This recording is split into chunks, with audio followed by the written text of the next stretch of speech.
prejuízo, né, nas suas funções psicológicas daquele indivíduo, né, e também limitantes, de forma geral. O transtorno de ansiedade generalizada pode se relacionar ou ajudar a provocar outros transtornos mentais, né? Então, pode se associar à depressão, né, Bira? A um transtorno de personalidade ou outro. Então, na verdade, ele está associado e pode estar associado a outros transtornos também. E aí a gente, né, a partir, né, que não é da nossa cabeça, sempre a partir, né, dos estudos, né, do que a ciência coloca e também do que, né, a gente entende a partir das reflexões, né, que os espíritos nos traz, dos aconselhamentos, a gente então traz algumas perspectivas de tratamento, né, o tratamento alopático é muito importante, medicamentoso, né, nessa condição dos transtornos mais severos, né, eu acho que a gente não pode desconsiderar. Muitas vezes a gente acha que, ou porque não gosta de tomar medicação, ou porque, né, tem alguma, não entende muito bem esse funcionamento, então muitas vezes a gente evita, mas é extremamente importante que a gente busque um profissional de saúde, né, não só um profissional, mas estou falando aqui, né, do médico, do psiquiatra, para fazer uma avaliação, né, se naquele caso seja importante o uso da medicação. Também, né, é verdade, também. O tratamento homeopático também é uma possibilidade, né, muito interessante, principalmente, né, nas atividades dentro, né, da filosofia social. A gente entende que tem uma contribuição muito positiva, né, que trabalha em outros campos também energéticos, né, do campo perispiritual, então é muito importante também. O tratamento psicoterápico, né, a análise, elas também são fundamentais, né, para que o sujeito, né, para que o indivíduo, ele consiga também, de certa forma, compreender esse processo, né, estar diante, né, se dar a chance, né, de perceber o processo que ele está vivenciando e através, né, desse processo, dessa mediação com o profissional, ele realizar um processo de mudanças, de transformação, né? Muitas vezes a gente evita, né, olhar para as nossas questões íntimas, para os nossos conflitos, né? E a gente sabe o quanto, né, a partir da ótica espiritual, o quanto que os nossos conflitos íntimos, né, não só da vida presente, mas também das vidas pregressas, né, que a gente traz no nosso inconsciente, eles são fatores fundamentais também para criando aí processos que muitas vezes a gente não reconhece, né? E aí é muito importante, até fazendo um gancho com a psicologia analítica nesse processo, né?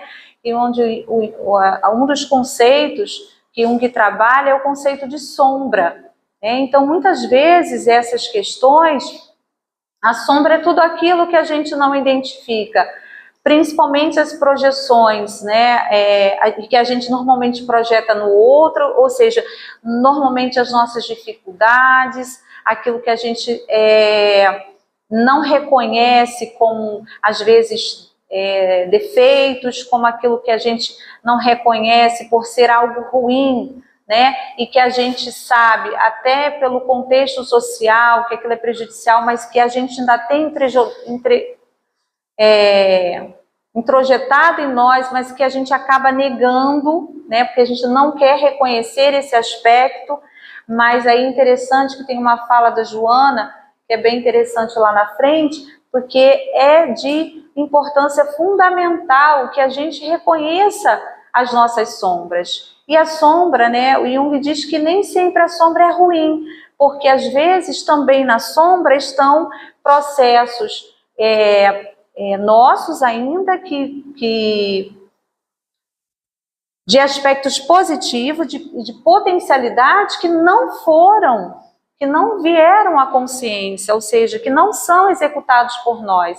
Então, nem tudo que está na sombra também é algo ruim, porque muitas vezes a gente faz essa associação. Mas, e esse processo psicoterápico, de análise, ele possibilita que a gente enxergue também essas causas, né? Porque, como a gente está fazendo uma visão maior, mais integrativa, né? A gente entende que esses sintomas, eles são multifatoriais, né? Tem fatores biológicos, tem fatores sociais, tem fatores culturais, tem fatores psicológicos, mentais, mas também tem fatores, né, do nosso inconsciente, né, tanto do nosso inconsciente individual, mas também do inconsciente coletivo, segundo Jung, né, ainda que Jung não vá para o campo, né, do espírito, da forma como a gente entende, mas ele entende que essa consciência mais profunda, que ele chama de si mesmo, ou do self, ele é um processo que ele está sempre nos direcionando, ele seria o centro dessa consciência maior, não o ego, né, que seria o ego, seria o centro da consciência do consciente, né? Então, mas esse seria o centro da totalidade. E essa totalidade, ela está, vamos dizer assim, com todas as possibilidades, né, de transformação, de mudanças, é como se fosse a totalidade desse sujeito, né, desenvolvimento das suas potencialidades. E a partir do momento que a gente, de uma forma ou de outra, a gente se prejudica, né, quando a gente não desenvolve aquilo que nós temos como diretriz, né, que aí é um outro conceito que ele utiliza, que é o processo de individuação. Ou seja, a psicologia analítica ela está muito ligada a um processo de finalidade, é o para quê. Né? Jung não estava muito preocupado na causa, no porquê, né, dos sintomas, dos transtornos, mas sim para quê. Porque ele entendia que há um processo natural que ele chama de um processo de individuação. E esse processo de individuação, ele é como se fosse um destino, né, que nos leva num processo de transformação sempre. Por isso que é muito interessante que como casa muito bem com as concepções da doutrina espírita, justamente por isso, né, porque ele entende que essa individuação ele é um processo constante, ele não tem um fim, né? E a partir disso, então, dentro de uma análise, dentro de uma psicoterapia, você pode ter encontro consigo mesmo, né? Buscando essa totalidade, que a gente não vai conseguir também numa encarnação, mas são processos onde a gente está em busca dessas transformações. E muitas vezes, né, esses processos de transtorno, como a gente sabe, a grande causa maior é do próprio, né,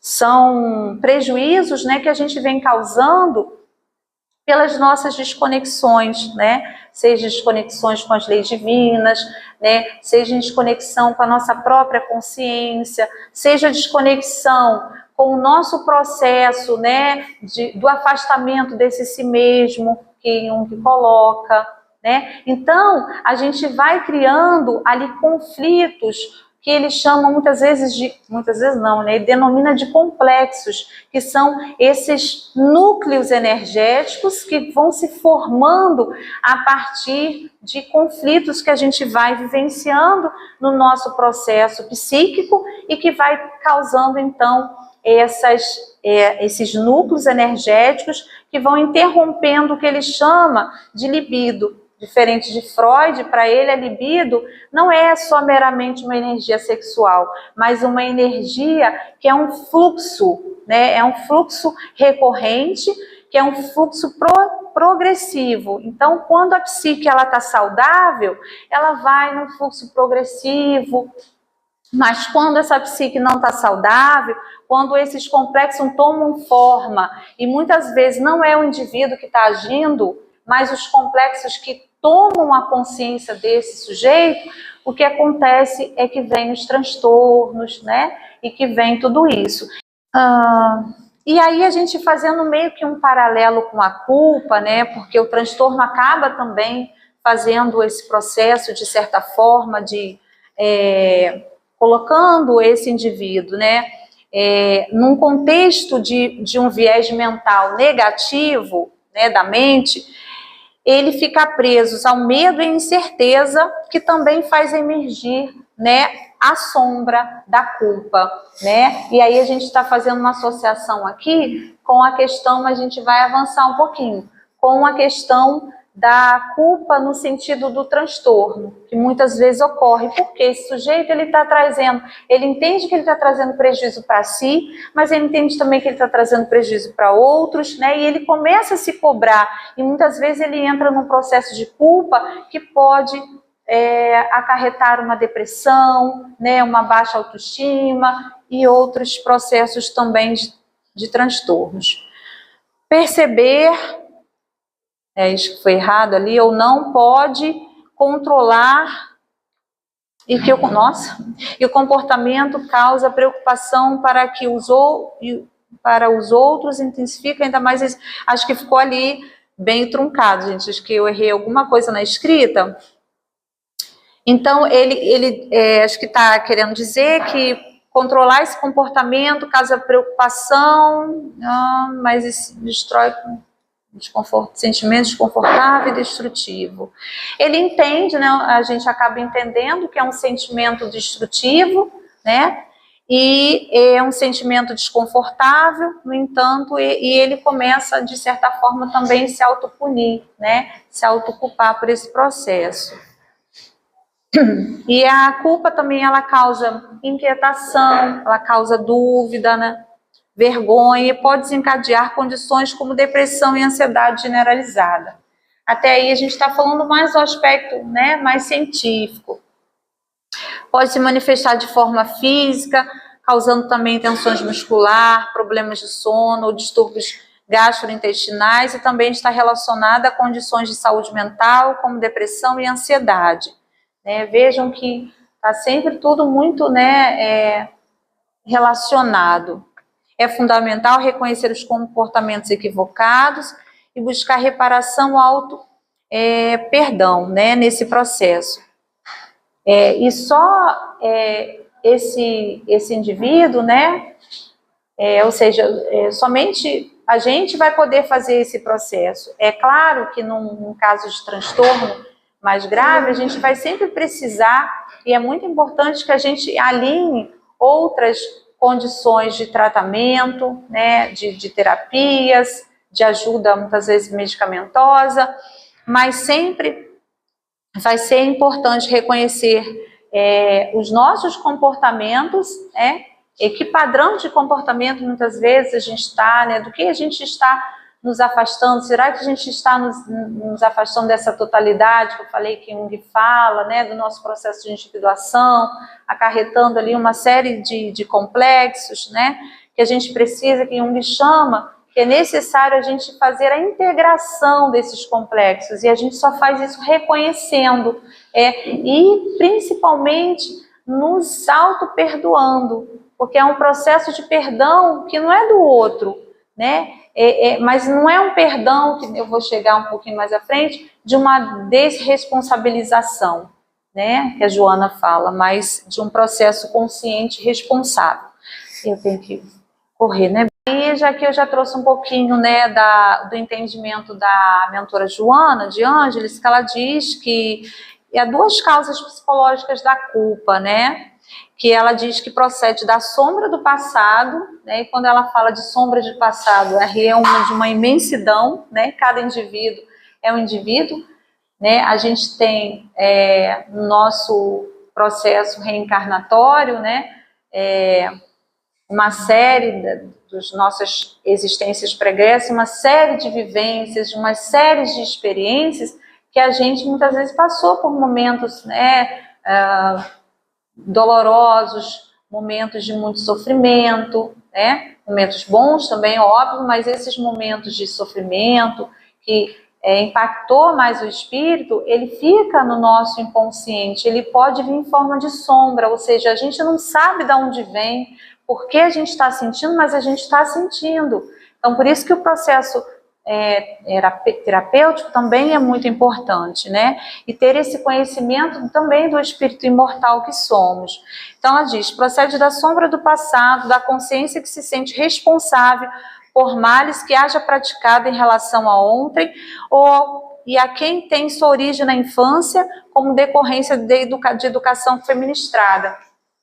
Nesse capítulo, ela traz muito também, que é um dos fatores, né, que ocorre muitas vezes, os pais, às vezes, né, fazendo uma educação muito castradora, ou muito, né, querendo moldar a perspectiva da criança, a sua perspectiva. Muitas vezes a criança vai crescendo com determinadas limitações, ao ponto de ela, muitas vezes, negar a sua própria personalidade. Isso vai trazer prejuízos e causar processos de culpa, que ela diz, né?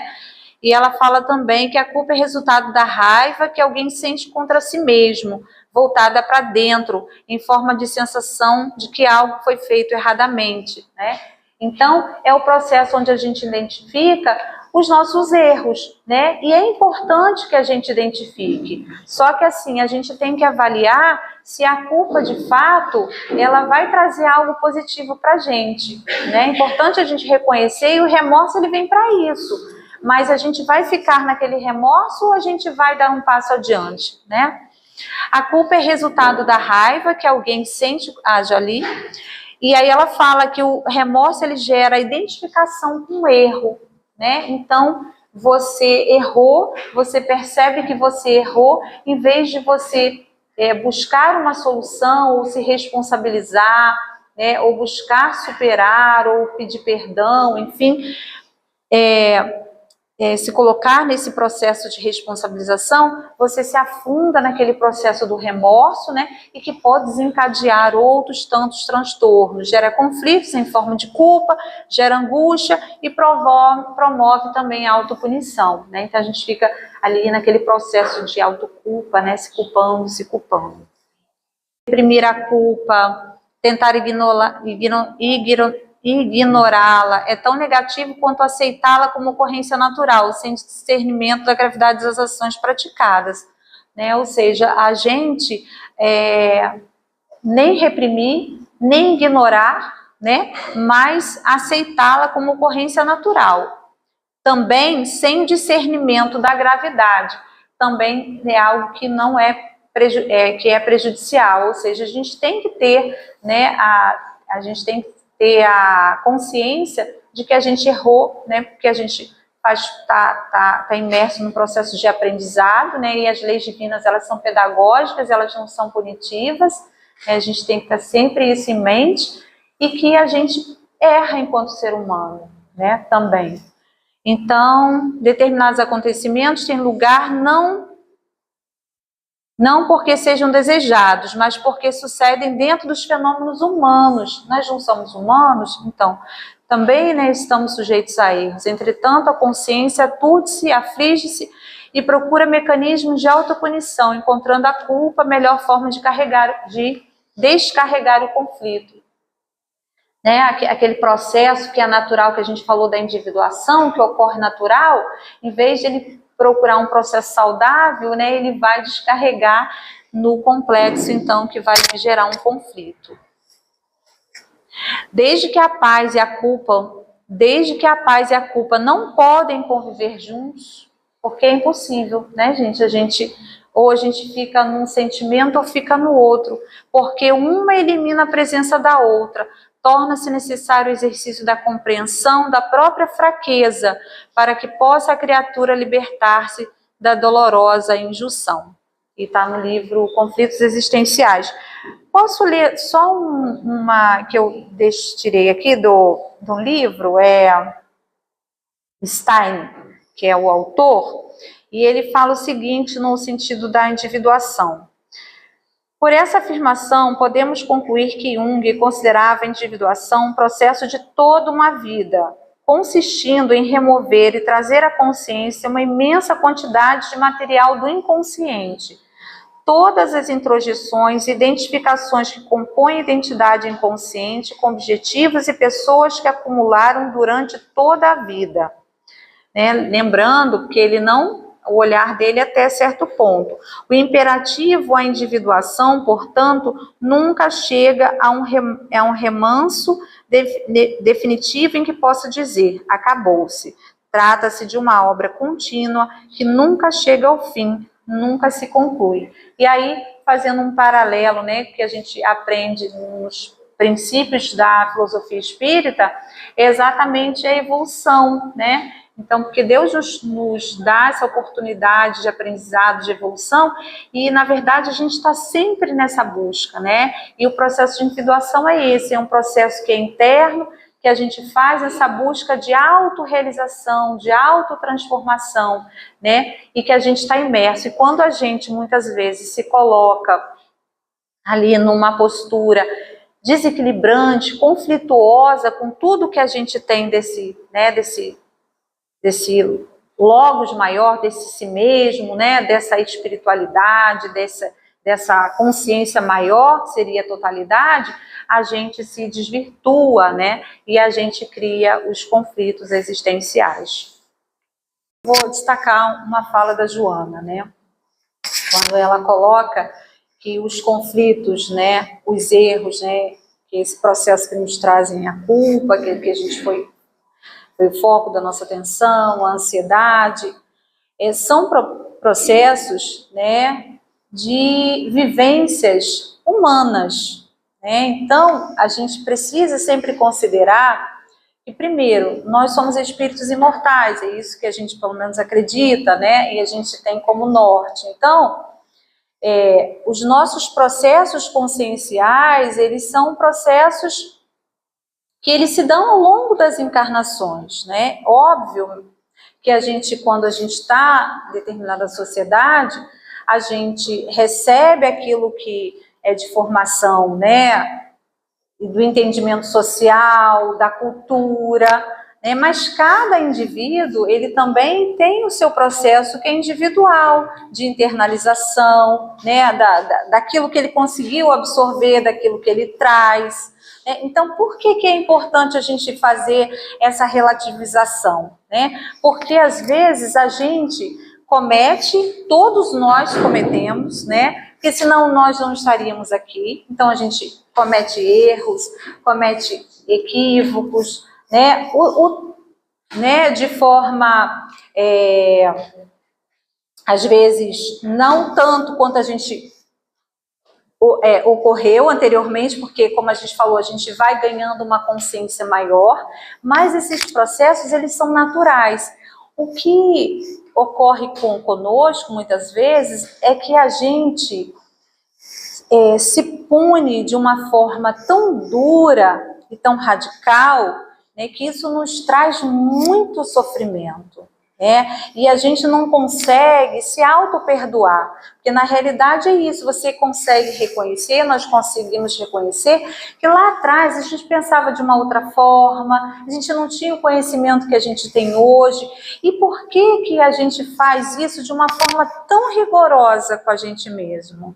Né? O próprio Evangelho de Jesus, todas as lições que a gente tem, né, que os bons espíritos nos trazem, é justamente do entendimento que a gente primeiro está num processo de evolução, está num processo de crescimento, de transformação, né, e que a gente precisa aprender com os erros. Porque se a gente ficar lá nos chicoteando, né, nos colocando numa condição de punição, a gente vai gerando outros conflitos que não vão contribuir em nada no nosso processo, absolutamente nada, né?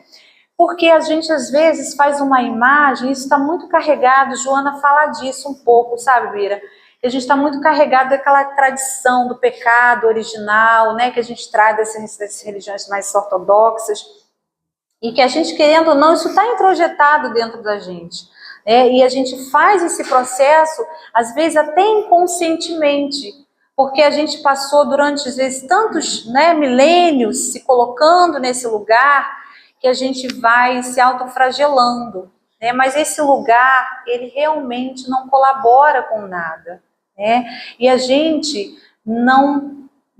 a gente não deve se cobrar, né, como condutas perfeitas, porque quando a gente nos olha, né, se olha como seres humanos que somos, a gente vai, aí voltando à fala da Joana, a entender que a gente precisa sim ter o remorso, que é uma etapa, não remorso para estagnar, mas o remorso para caminhar. Reconheceu? Reconheci. Agora o que eu faço com isso? Né? Então existem muitas maneiras, né? Então acho que a primeira delas é a conscientização, né? A conscientização daquilo que somos filhos de Deus, né? E a gente aprende com os erros. Os erros fazem parte do processo pedagógico. E o sofrimento que a gente se imputa, muitas vezes, é que a gente se imputa, não é a providência divina.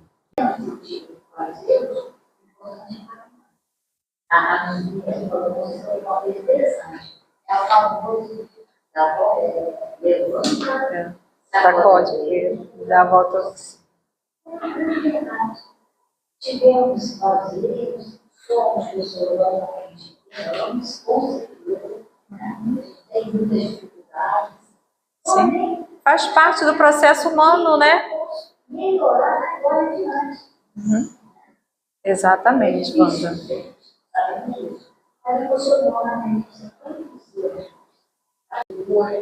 Mas quando a gente troca a culpa pela responsabilidade, que é nossa, né, aquela responsabilidade é nossa. Mas o que a gente vai fazer com aquilo? A gente vai modificar. Dependendo do que nós fizemos, nós vamos reverter aquilo e fazer o contrário. Perfeito. Não perder tempo, porque a gente é um sofrimento. Eu sei o que ela está falando. E eu também já passei por isso, já tive várias conversas, várias coisas. E a gente, quando, por exemplo, eu era do MPG, Grupo de Valorização da Gravidez, e outros cursos também, de gestão, e outras coisas. Cada um que você vai conversar sobre várias coisas e vai te dizer que aquilo ali que você não prenda seu pé, O tempo todo, né? você não vai caminhar. Isso. Aí você vai caminhar, a responsabilidade assim. Mas culpa não, porque Jesus perdoava. A responsabilidade de reconhecer e a responsabilidade de mudar, né? A partir de agora, né? O comportamento, eu não era a pessoa que foi, eu tinha conhecimento, não tinha Sim. a ideia, Sim. Não tinha certos conhecimentos, mas foi depois com a maturidade, com a vivência, com a doutrina espírita, né, que traz uma bagagem para a gente. Eu passo a semana inteira fazendo isso. A ansiedade culpa é a questão da dependência química, né? Que leva o indivíduo não só a tomar medicamentos em excesso, como usar drogas para tentar atenuar esse conflito. Alguém fala sobre isso?